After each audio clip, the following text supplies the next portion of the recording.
Hey YouTube, Mr. Dodo8449. I've been trying to do this video for 2 days now. I just keep getting distracted.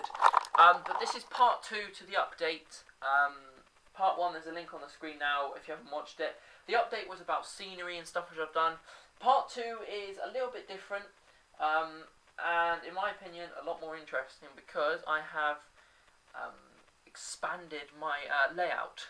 Not by much, but it has made use of some features which I had just lying around. So I'm going to show you the features first. Give me a second, I've got to... there's one of them. It's just a track that goes down a slope and disappears off around the back. And here's the other one. You can just see the back end of a loco there. Going off into the tunnel. I've had a few people ask me what is the point of them, because frankly they don't go anywhere or attach to anything, which was right.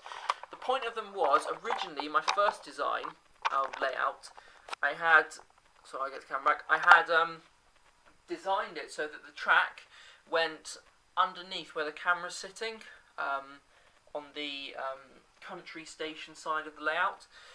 The track used to go down those two slopes underneath, like big underneath the circle, back up the other side, and it created like a double loop that shared the country station bit of track. I was having problems with that because it was all corners and it was all a bit higgledy-piggledy and, you know, put together not very well. So if you want to see that, I'll try and find the video and put a link on the screen to it, and you can see how the original track used to look. But I got rid of that because it just didn't work. I'm going to do a how-to video immediately after this, which is going to explain, it's just going to talk about corners, so it might sound quite boring, but if you're thinking of building in a layout, or you're having problems with locos going around corners, then you will find it useful. I've made the video, and I know I waffle on a bit, but I do get the main point in I want to. Yeah, that's one to watch when it comes up. Hopefully it won't be too long. Right, yes, so you've just seen the two joints, and now there must be something in the middle, and here it is. Swing the camera around slightly.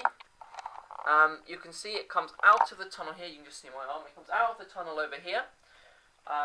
There will be a tunnel opening just there, and that bit there will turn into like a metal bridge just across there and on the other side.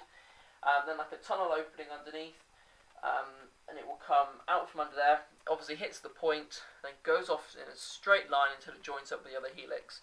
Now it has sort of cut the work area that I sit in half, but that's not too much of a problem because I can still sort of stand in that gap and it's fine and everything. If it does get too sort of tedious, these two bits are flexi track, so all I have to do is cut them and push them across a bit, and these bits of board just cut the ends off and push them over. And it's as simple as that if I want to change the layout. So I think it's time to see if the loco will run. Now I haven't moved the loco in a few days, so excuse me if something goes wrong. It shouldn't though. The track was working 2 days ago absolutely fine. As you can see there, it works amazingly. Now the plan is to, obviously there's a point here, now the plan is to, sort of this area here, I'm going to build a quarry. If I reverse back, now all of the wheels are going to derail here because there's something wrong with this point. There we go, that's one of them off, that's two of them off. You can see the loco anyway. As you can see, most of my wagons are coal wagons, open top wagons. There's an odd couple of other ones, there's a couple of coaches and a breakdown crane and so on. But most of them is coal wagons. Now, I thought originally I was going to have a quarry. It was going to be where the tractor shed is, the store in the field is, it was going to be there. But when I thought about it, I thought it wouldn't look right. So what I'm going to do, excuse me, what I'm going to do is baseboard over this. Off of here, there's going to be like quite a drop, cliff top face drop. If I swing the camera around slightly, you see a lot more of my arm now. Let's try and move out of the way. yeah, it's going to have like a drop here into an open area. There's going to be a second right-hand point here. There's going to be a siding running parallel to this one. There's also going to be a siding coming straight off, and it will stop about here somewhere. There's going to be, just in that sort of area, you know, steam-powered winding tower. I'm also going to get 009 or N-gauge track and a couple of wagons, and they're going to be horse-drawn. And then I'm going to design it so they rise up next to these, or else I'm going to design so this track drops down. I'm not quite sure which way. In fact, I might do it with the scenery, so rise the scenery up.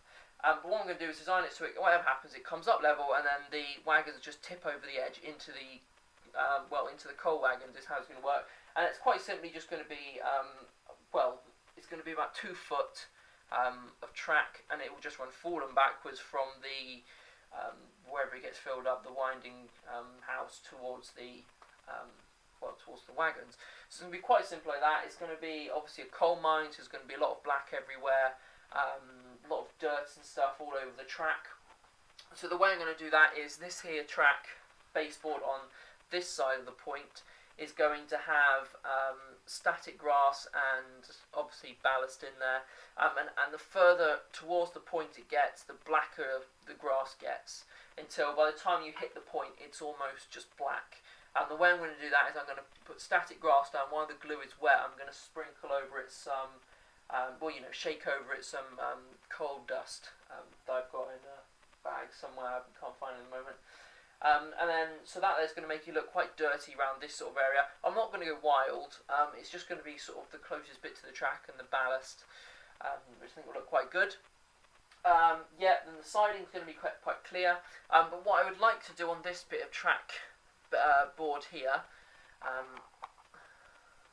on the bit about where the engine is what I would like to do is sort of create that into an area where I can, like, if I want to do a review of a loco, I can drop the camera down to that high, and then it gives me nice. So what I might do is on the bottom here, I might drop like a black or a white backdrop in there, just a cotton under. One, it will hide what's underneath, which I want to do around the whole layout anyway. But two, it will also give like a backdrop so you can look at locos better. And I just think that will look quite nice if I want to review something. So that is a plan which I'm going to do this, and I'm going to make this bit here very simple, grass and ballast, not much more, bushes, things like that. So that's sort of my plan. Now, let's hope they're all back on the track. Nope, they're not all back on the track. They should be now. There we go. So I'll just bring a... Let's hope I can bring her around. Last time I did this, the second to last wagon decided to come off the track. And it came off the track at the same point. So I might have to replace my streamline point. Just go through that area a bit slower. Before it just comes off. Right.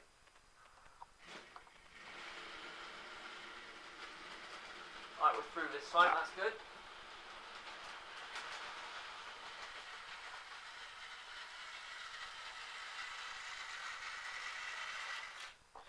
So, the reason I did this is I obviously had 2 gaps. I had a look on the internet to try and find out what I could do on the gap. I used I sort of used my brain, I would say, but I didn't really. I just basically went onto eBay and searched the price of stuff, and for everything here it cost me £6, which was 2 bits of flexi track, and that's it. I managed to cannibalize about 4 points to create this one good-ish one. Which is why the point doesn't work very well. I obviously misplaced. I just misplaced one of these bits. So once I fixed it, as you might be able to see in the camera, it's quite wobbly. No, you've got no chance of spotting that. Doesn't matter. Anyway, cannibalize this point to make it sort of work. And it's a little bit work. The only thing it is missing is a spring. If you look at all other points, they've got like a spring to force it left or right. This one hasn't got that, which means I'm going to be relying on the point motor when I mount it to stop it moving. Now the point motor on this point only is going to have to be surface mounted because there's obviously a stand underneath, and I hope there's going to be enough room in this area here to mount it on this side. and then I think that will work. I think I've got all the connection rods somewhere to make one, so that'd be good. But anyway, yeah, that's the part 2 of the Christmas update video. Again, part 1 link will be on the screen. So yeah, so I think it's just quite nice there. New bit of track in there, something else for me to do. I am working on the other 2 areas of scenery which need to be done. If you've been following me on my channel, you know which 2 they are. It's the one near the turntable and the one near the at the far corner of the layout. So that there's all hopefully been modelled. We've now obviously got, we've got people coming over from Christmas, so because of that all the heating's been turned back on up here. So I've got about 3 or 4 days, I've got 2 days to do stuff before people start arriving. Which is quite nice, so I'll be able to sort of get a move on now and just do a little bit more scenery here and there, and hopefully then I'll have an update either, towards the 31st, more likely after New Year, so it'll be the first update of the year.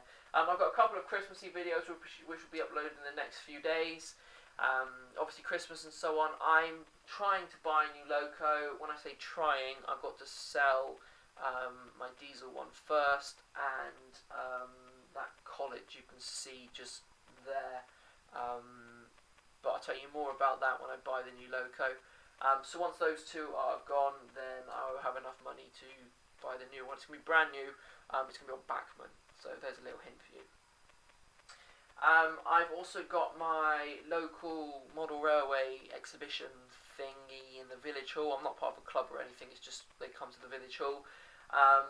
That there usually is on the first weekend after New Year, so usually the 3rd or the 4th of January. So I'm hopefully going to take my video camera down there and get some shots of the layouts and stuff. I might buy a few little bits there, they've got a small shop and stuff. So that's all to look forward to.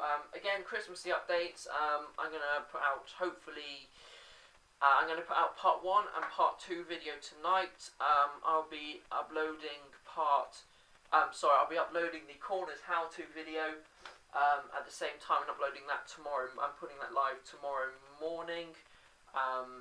So 3 videos quite quickly, and then a Christmassy one as well. So that's all to come. So anyway, that's me waffling on for 4 minutes about stuff that's happening. Just before I finish, I want to say, as always, please leave a comment. I like to hear what you've got to say. Please hit the like button. I always appreciate it. And as always, please subscribe. It's just nice to talk to more people and know that people like my videos. So yeah. And finally, I just want to say to everyone, Happy Christmas. And I will hopefully catch you in a day or so's time. So thanks for watching. Hi YouTube, Mr. Dodo449 here. Just a little bit of an extension onto the update video you've just seen. Signals. Now, if somebody can please help me with this, I can't work them out. I know it sounds stupid. I've looked on the internet, but I just can't seem to find a web page that tells me. I basically just want to know what does a red signal mean? What does a yellow signal mean? I think it's white and black as well. I might be wrong there. If someone can just tell me what they mean, and that'd be useful, because this one here might be facing the wrong way. For instance, the red could be needing to face that way, but I don't know. Basically, I need a signal to say which of the 2 tracks to go onto for the stations. I also need to get a signal which tells the train when to go and when to wait. So I think like green and red go and stop signals.